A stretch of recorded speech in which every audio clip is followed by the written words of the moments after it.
All right, welcome back to the Copywriters podcast with your host, the world's greatest copywriting coach, and a very special guest lined up for today, David Garfinkel and Chris Haddad. Am I pronouncing it Whatever correct? you want. I grew up with it being Haddad because I'm from Massachusetts, but everyone says Haddad these days. It's easier.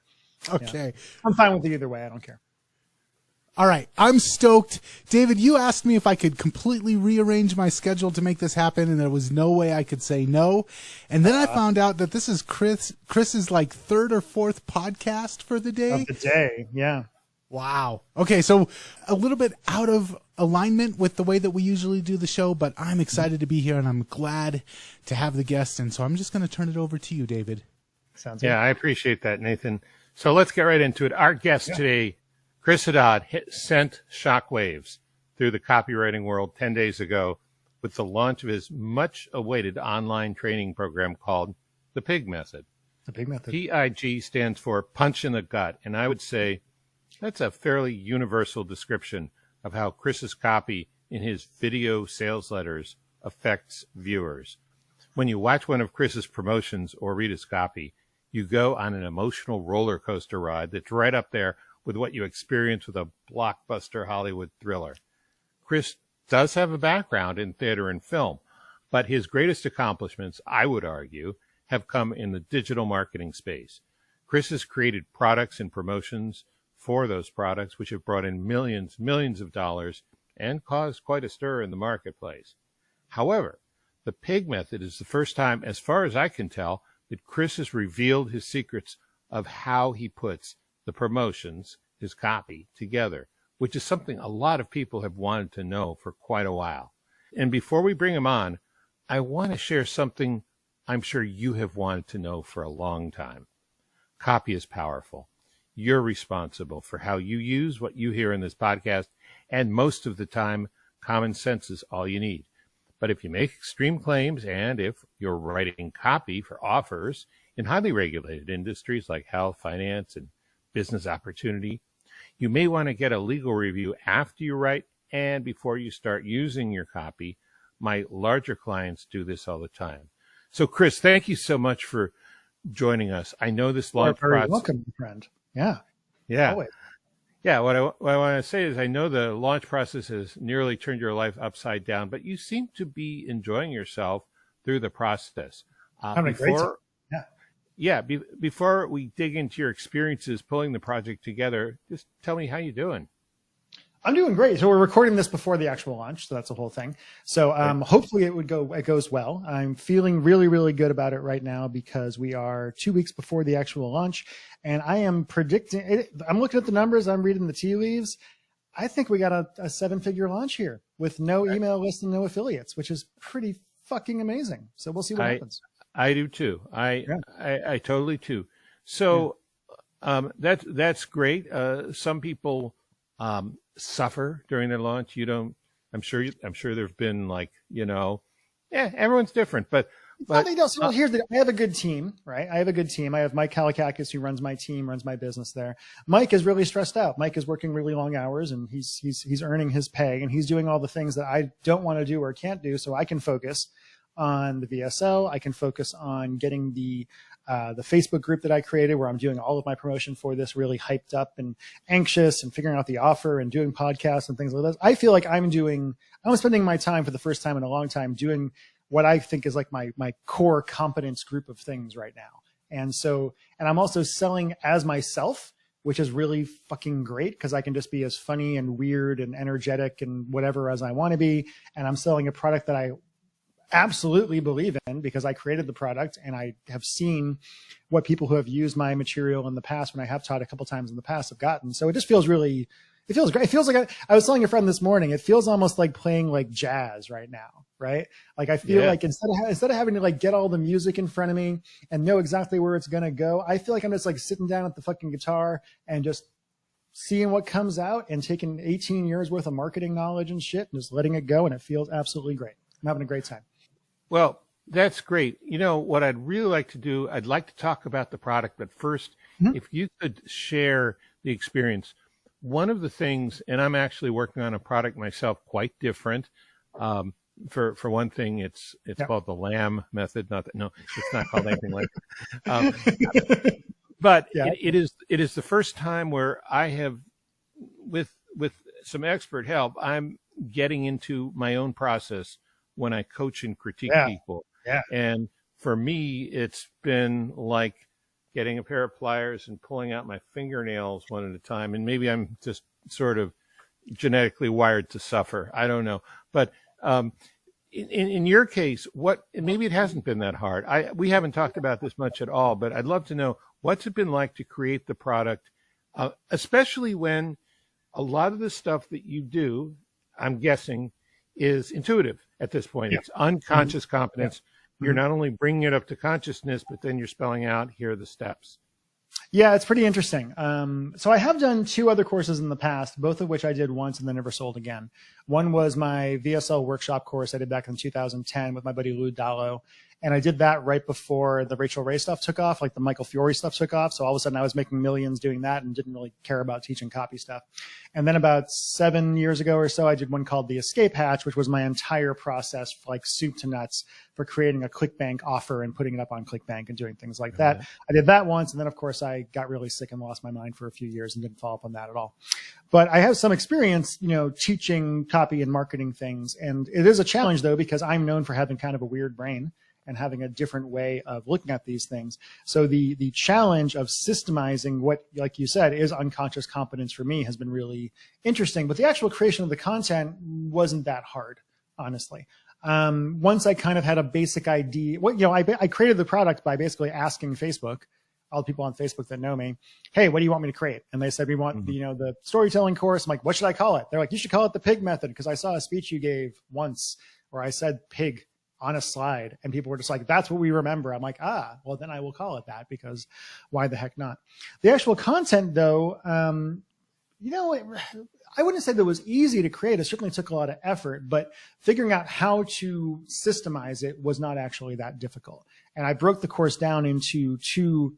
Originally it was going to be like 3 or 4 modules. Eventually I broke it down just into 2, basically. So the first half of the course is called Mind Reading Your Market. And that's all about like developing your empathy, learning to understand what actually motivates people to make the sale, learning what people's real insecurities are, all this other kind of stuff in there about how do you see the world and see the market the way that I do, basically.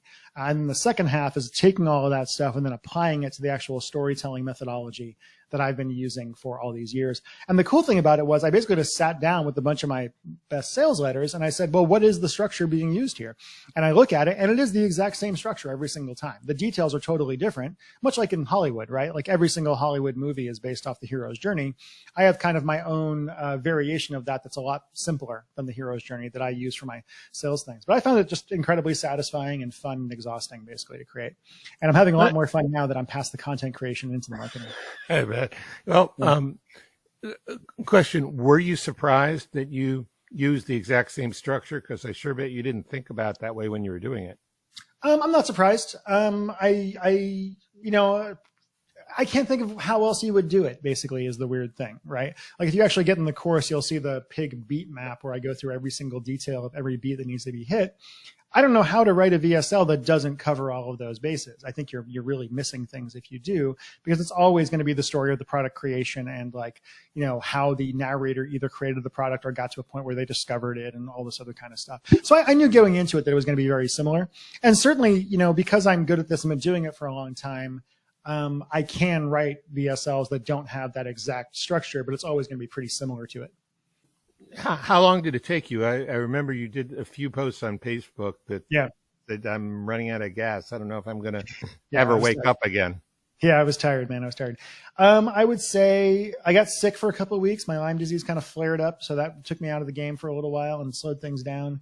But otherwise, it probably took me a month and a half to get it all put together and recorded and all the other stuff that goes along with it. And then there was a matter of figuring out the bonuses, and I put a swipe file together of all my stuff and et cetera, et cetera. So it was pretty all consuming, and I'm still giving a little bit of the content to Mike and the team, but very satisfying though. Again, it just feels good to be teaching marketing stuff. I've missed doing this. So. Yeah, that's good. Well, would you like to spend 10 or 15 minutes just sharing a couple pieces? Maybe today you could share a couple pieces from the first part about reading your market's mind. Yeah, anything you can release before you release the actual product, or after you have released the actual product? I don't know. We'll figure it out. But no, I mean, the main thing for me is just like that first half of the course is largely about empathy, and it's about understanding people. You know, as Mark Twain famously said many times, who was a copywriter, as you know, I'm sure, you know, people buy on emotion and justify with logic. And that whole module is really about taking that out to its deepest, most absurd, and most illogical conclusion about understanding where human emotions come from, why we feel the way that we do, how evolution impacted us over all these millennia to make us want what we want, and how we have no choice over what we want.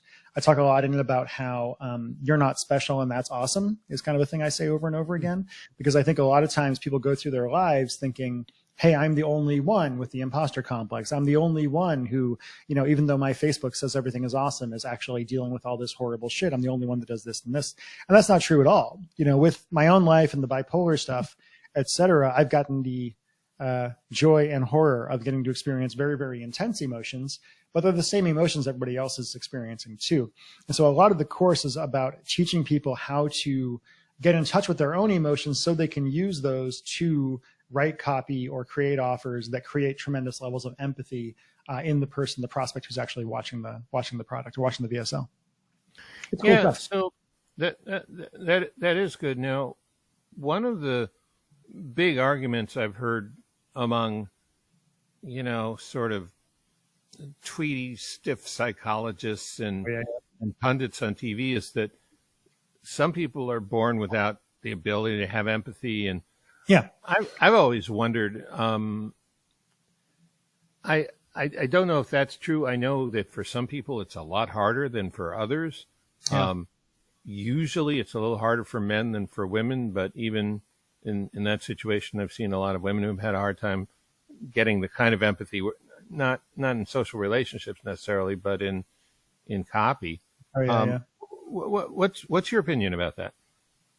I think sociopaths don't have empathy. I think, you know, with my own mental health challenges, I know what it's like to not have any empathy. There was a period of time there where I was in a tremendously narcissistic bipolar state and simply did not care about anybody else and was not able to understand other people's emotions at all on an emotional level, though I still understood them on an intellectual level at that point. But yeah, I mean, can empathy be taught? I don't think it can be taught, but it can be developed. Right? You can take what you currently have and you can find a way to make it more intense and more powerful, and find a way to take your personal human experiences, you know, take the specific and make it into the universal, essentially. Because I always think, I tell people, you already have everything you need inside of you to be able to write more emotionally and with more connection. It's just a matter of, are you willing to look inside yourself and see what you see without blinking in order to gain access to that? Well, let me ask you a dangerous and provocative question. Ooh, okay. Do you think it's necessary to go through some kind of suffering, like maybe what you went through, or something else, in order to really be able to have that kind of empathy? I think life kicks everyone in the balls many, many times, and how hard life kicks you in the balls isn't the most important part as long as you get kicked. So not everybody has gone through, you know, the car wreck I went through, or the Lyme disease I went through, or the bipolar stuff, but everybody has their suffering, everybody has their pain, everybody has things they've been through. And if you have suffered, you have what you need to be able to write more emotionally, because everyone is suffering pretty much all the time. They just don't want to admit it. So how do you convert that pain and that suffering past a focus on yourself, especially if the pain is great, to a prospect? How do you convert that? How do you change the focus? What's that? How do you change the focus?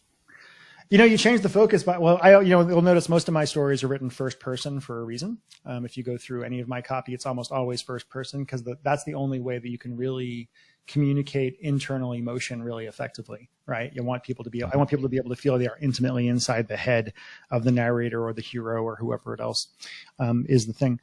Beyond that, it's just a matter of, you know, I want to say like putting yourself in the prospect's shoes, but it's a matter of just kind of accessing your own pain and thinking about like, so for instance, if I'm writing to 45-year-old women who want to have amazing sex in their life, like Language of Desire, for instance, or something like that. I am obviously not a 45-year-old woman. I don't know what it's like to be a 45-year-old woman who is scared that her boyfriend is going to leave her for a porn star because she can't talk dirty. But I do know what it's like to be insecure. I do know what it's like to be sad. I do know what it's like to feel abandoned or to feel unlovable or to feel the imposter complex or things like that. And if you know intellectually what the emotions that the hero or the character is supposed to inhabit, then you can find a way to look internally and experience your own times that you've gone through things. It's a lot like method acting, actually. I call it method acting for marketers in the course. But it's largely just about taking, what fuel, what tools do you have inside of you that allow you to access those emotions and that you already kind of know you need to kind of twist the knife in your actual copy. And in the course, I talk a lot about what those emotions are and how to use shame and how to use all this other kind of stuff. But I think it's just a matter of getting, self-awareness more than anything else, being willing to confront your own demons and understand that you contain multitudes. Yeah. What you're saying about method acting reminds me, I was just talking with a client about it yesterday. Dustin Hoffman has a great masterclass on acting. Oh, and, yeah. And he has this one line, which it haunted me when I first heard it. It disturbed me. It stayed with me. He said, if you're playing a bitch, don't play a bitch. Find the bitch inside you.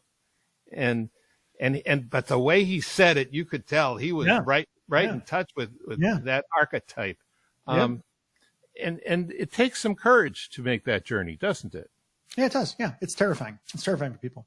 But if you want to get really good, I think it's the way to do it. I think if you want to get really good and get to that next level and be able to write and create offers and marketing at a level that just cuts through the bullshit and connects emotionally, you got to be brave.